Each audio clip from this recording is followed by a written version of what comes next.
On a besoin de ça dans un pays où on se dit on a besoin des jeunes forts, avec une certaine intelligence pour développer le pays. Maintenant, quand on se retrouve avec tous ces gymnastes, ça bien les donner dès la base. Non, il faut qu'on le dise clairement. M. Abama est en train de faire dans la délation.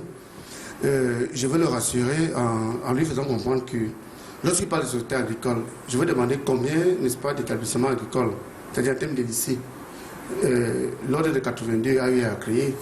Là, on est dans la politique. Je ne veux pas qu'on entre dans ce débat-là. C'est autre chose. On reviendra, oui. Non, je vais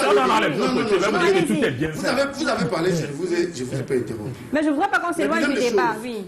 La deuxième chose, il faut que je vous dise des choses un peu plus sérieuses. Là, je vais vous parler un peu plus sérieux.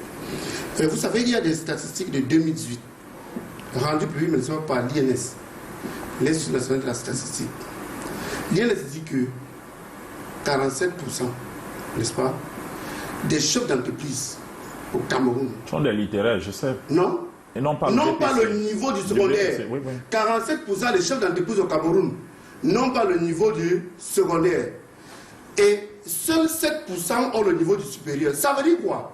Ça veut dire, du point de vue interprétatif, que la capacité entrepreneuriale décroît avec la formation intellectuelle.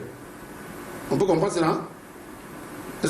Allez-y dans votre argumentation. Si la capacité entrepreneuriale décroît avec le niveau intellectuel, ça veut dire, pour ceux qui nous écoutent très bien, que plus on évolue, n'est-ce pas, avec les connaissances, avec les diplômes, moins on a la possibilité. C'est grâce à moins on a la possibilité d'entreprendre.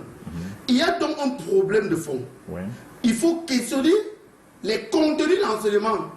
Et vous allez donc me rejoindre si on considère, n'est-ce pas, ces rapports de l'INS pour dire que les résultats ou bien les taux de réussite qui sont rendus publics coïncident avec ce qu'on peut appeler une paix pédagogique avec des gens dont intérieurement le système sait qu'ils n'ont pas la possibilité d'entreprendre. Or, qu'est-ce qui compte pour les parents qui mobilisent assez de moyens pour financer l'école de leurs enfants? C'est le retour sur investissement. Mais si on doit se même si on est médiocre, on dépense des millions, on préfère voir l'enfant qui vient à la maison avec un bac qui ne vaut pas la peine. Ce n'est même pas un problème de médiocrité. Ce n'est pas, non, permettez-moi de parler. Laissez-le terminer. Ce n'est pas un problème de médiocrité.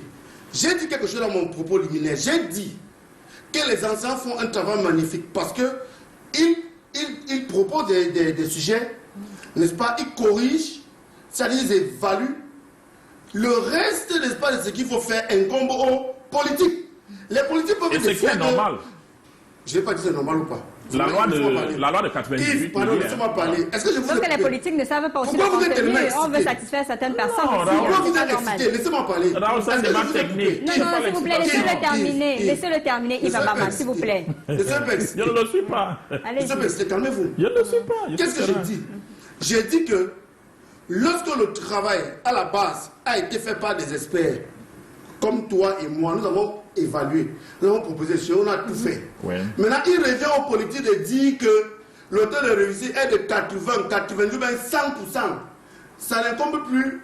Et tu sais, je vais dire, parce qu'il ne voulait pas dire quelque chose qui est simple, je vais dire devant Yves que lorsque on se retrouve dans une situation, n'est-ce pas, de délibération, n'est-ce pas, les éléments de délibération ne sont pas communiqués aux autres membres qui prennent part à la délibération. Non, ça c'est faux. Ben, c'est faux. Yves, je reprends. Je ne veux pas... Moi, je ne veux pas... On n'a pas monobile. Non, c'est pas évoluer rapidement. Je reprends. Je dis bien que... Vous savez ce que j'ai dit est vrai. Bon, si ce que j'ai dit est faux, non, communiquez dans notre délibération. C'est faux. Même le directeur enseignant, il nous dit que c'est faux. Oui, pour terminer, oui. Lille, depuis 2 ans, il connaît. Le système a été fait de telle sorte que lorsque le président du jury arrive avec les éléments de délibération, les conditions, c'est-à-dire les référentiels, pardon, laissez-moi parler.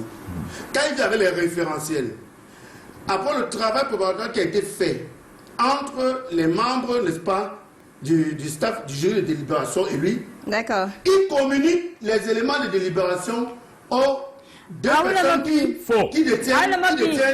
Merci. Merci, permettez à deux allez-y. Allez-y. Alors, maintenant que... Dis-nous donc à combien on a délibéré. Non, s'il vous plaît, Raoul Le Mopi, faut respecter le temps de parole de chacun ici. Alors,